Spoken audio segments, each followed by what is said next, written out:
കാസർഗോഡ് ജില്ലയിൽ പള്ളിക്കുള്ളിൽ ചൂരി എന്ന് പറയുന്ന പ്രദേശത്ത് പള്ളിക്കുള്ളിൽ കടന്നുറങ്ങിയിരുന്ന പാവപ്പെട്ട റിയാസ് മൗലവിയെ സംഗീത മനോഭാവമുള്ള ഒരുവിധം ചെറുപ്പക്കാർ വന്നുകൊണ്ട് രാത്രി നല്ലതുപോലെ വെട്ടി പരിക്കേൽപ്പിച്ചിട്ട് അദ്ദേഹം കൊന്നുകളഞ്ഞു, വധിച്ചു കളഞ്ഞു. ആളുകൾ ആരാണെന്ന് കൃത്യമായി അറിയാം. അവരെ പിടിക്കപ്പെട്ടു. അവരൊരു സംഘടനയുടെ വക്താക്കളാണ്, തീവ്രമാക്കപ്പെട്ട സംഘടനയുടെ വക്താക്കൾ. അവരെ പിടിച്ചു. അവസാനം അവരുമായുള്ള കേസ് വിഷയങ്ങൾ വന്നു. കോടതി അവരെ വെറുതെ വിടുകയാണ്. പറയുന്നു, കോടതി തന്നെ പറയുന്നു, സുഖമില്ലാത്തവരാ, അസുഖമുള്ളവരാ, മാനസികമായ ബുദ്ധിമുട്ടുള്ളവരാണ്. നാലിച്ചു നോക്ക് നിങ്ങൾ. ഞാൻ പറഞ്ഞു, ഒരു പ്രത്യേക മതത്തിന്റെ അഖിലകാരം മാത്രം ക്രൂശിക്കുകയാണ്. അവരുടെ വിഷയങ്ങൾ മാത്രം എടുത്തുകൊണ്ട് ചർച്ച ചെയ്യപ്പെടുകയാണ്. ഏത് വിഷയത്തിലും അങ്ങനെ തന്നെ. വഖഫ് ഭേദഗതി ബില്ലുമായി ബന്ധപ്പെട്ടുകൊണ്ട് 2025 സുപ്രീം കോടതിയുടെ വിധി വന്നിരിക്കുന്നു. ആ വിധിയിൽ വന്നു 2 പേരെ കമ്മിറ്റിയിൽ ഉൾപ്പെടുത്തണം. ആരെ?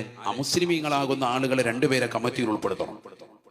ആ നിയമവുമായി ബന്ധപ്പെട്ടുകൊണ്ടൊന്നും ആരും കിടത്തിയില്ല, അങ്ങനെ തന്നെ വന്നിരിക്കുന്നു. അപ്പോൾ ഇപ്പൊ ഈ അടുത്ത് അതിന്റെ വിഷയവുമായി ബന്ധപ്പെട്ടുകൊണ്ട് സുപ്രീം കോടതിയുടെ വിധിയെ മാനിച്ചിട്ടില്ല എന്ന് പറഞ്ഞ് പുതിയ കമ്മിറ്റി രൂപീകരിക്കണം, നിലവിലുള്ളതാകുന്ന കേരള വഖഫ് ബോർഡിന്റേതാകുന്ന കമ്മിറ്റിയെ പിരിച്ചുവിടണം, അവരുടെ പ്രവർത്തനങ്ങൾ പരിപൂർണമായി ഇല്ലാതാക്കണം, മരവിപ്പിക്കണമെന്ന് പറഞ്ഞുകൊണ്ട് കേരള ഹൈക്കോടതിയിൽ ഹർജി കൊടുത്തു. ആ ഹർജിയെ കുറിച്ച് അന്വേഷണം വന്നു. അവസാനം അത് കൃത്യമായി കേരള ഹൈക്കോടതി ഡിവിഷൻ ബെഞ്ച് സൗമ്യൻ സെൻ എന്ന് പറയുന്നതാകുന്ന ജസ്റ്റിസ്, ചീഫ് ജസ്റ്റിസും ജസ്റ്റിസ് ശ്രീ വി.എൻ. ശിവകുമാറും അടക്കമുള്ള ആളുകൾ 2 പേര് കൂടി അവർ പ്രഖ്യാപിച്ചു, തൽക്കാലം എല്ലാ വിഷയങ്ങളും മരവിപ്പിക്കപ്പെടുകയാണ്. കേരള ഹൈക്കോടതി നിയമപ്രകാരം വിധി വന്നു. ഇനി വഖഫ് സ്വത്തുക്കളൊന്നും തൽക്കാലം ഇപ്പൊ കൈകാര്യം ചെയ്യണ്ട.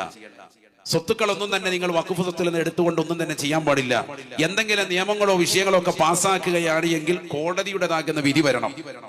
അല്ലാതെ ഒരു കാര്യം നിങ്ങൾ നിയമം തീർപ്പാക്കാൻ പറ്റില്ല എന്ന് പറഞ്ഞാൽ താൽക്കാലികമായി മരവിപ്പിച്ചു എന്നർത്ഥം. വഖഫ് കമ്മിറ്റി തൽക്കാലമായി മരവിപ്പിച്ചിരിക്കുകയാണ് കേരളത്തിൽ. എന്തിനു വേണ്ടിയിട്ടാണ്? 2 അമുസ്ലിമീങ്ങളാകുന്ന ആളുകളെ ഇതിന്റെ കമ്മിറ്റിയിൽ പ്രാതിനിധ്യം കൊടുക്കുന്നില്ല, സുപ്രീം കോടതിയുടെ വിധിയെ മാനിക്കുന്നില്ല എന്ന് പറഞ്ഞു. ആലോചിച്ചു നോക്ക് നിങ്ങൾ, എവിടെയാണ് എത്തിച്ചേരുന്നത്?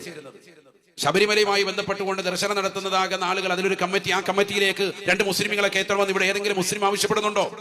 നമുക്കതിന് ആവശ്യമുണ്ടോ? ക്രൈസ്തവ ദേവാലയങ്ങളിൽ അവരുമായി ബന്ധപ്പെട്ടുകൊണ്ട് എത്രയോ ചർച്ചകൾ, എത്രയോ മനോഹരമായ രീതിക്ക് നടക്കുന്നു. അവരുടേതാകുന്ന ക്രൈസ്തവ ദേവാലയങ്ങളിലേക്കുള്ള കമ്മിറ്റിയിൽ 2 മുസ്ലിമുകളെ തിരികെ കയറ്റണം, അല്ലെങ്കിൽ മറ്റുള്ള മതത്തിന്റെ ആളുകൾ വേണമെന്ന് ഇവിടെയുള്ളതാകുന്ന മുസ്ലിമീങ്ങളെപ്പെട്ട സമുന്നതരായ സമസ്തയുടെ ആലിമീങ്ങളും പണ്ഡിതന്മാരും ഇന്നുവരെ അവകാശപ്പെട്ടിട്ടുണ്ടോ? ആവശ്യം ഉന്നയിച്ചിട്ടുണ്ടോ? ഇല്ല. നമുക്കതിന് ആവശ്യമില്ല, അത് വേണ്ടല്ലോ. ഓരോരുത്തർക്കും അവരവരുടെ മതത്തിന്റെ ആശയാദർശങ്ങളും മതാചാരങ്ങളുമായി ബന്ധപ്പെട്ടുകൊണ്ടുള്ള ആളുകളുടെ നേതൃത്വങ്ങൾ, അവരിൽപ്പെട്ടവർ തന്നെ കമ്മിറ്റിയിൽ വരട്ടെ, മുസ്ലിമീങ്ങൾ തന്നെ വരട്ടെ, അവരല്ലേ കറക്റ്റായിട്ട് കൊണ്ടുപോകേണ്ടത്. നമ്മുടെ പള്ളി കമ്മിറ്റിയിലേക്ക് മറ്റൊരാൾ വന്നാൽ അയാൾക്ക് എന്തറിയാം അതിനെക്കുറിച്ച്? അവരെന്തെല്ലാം കാര്യങ്ങൾ അതിനകത്ത് തിരികെ കയറ്റാൻ വേണ്ടി പരിശ്രമിക്കും. അപ്പൊ ഈ രീതിയിൽ ഹർജി കൊടുത്തത് ആരാ? അത് മനസ്സിലാക്കണം.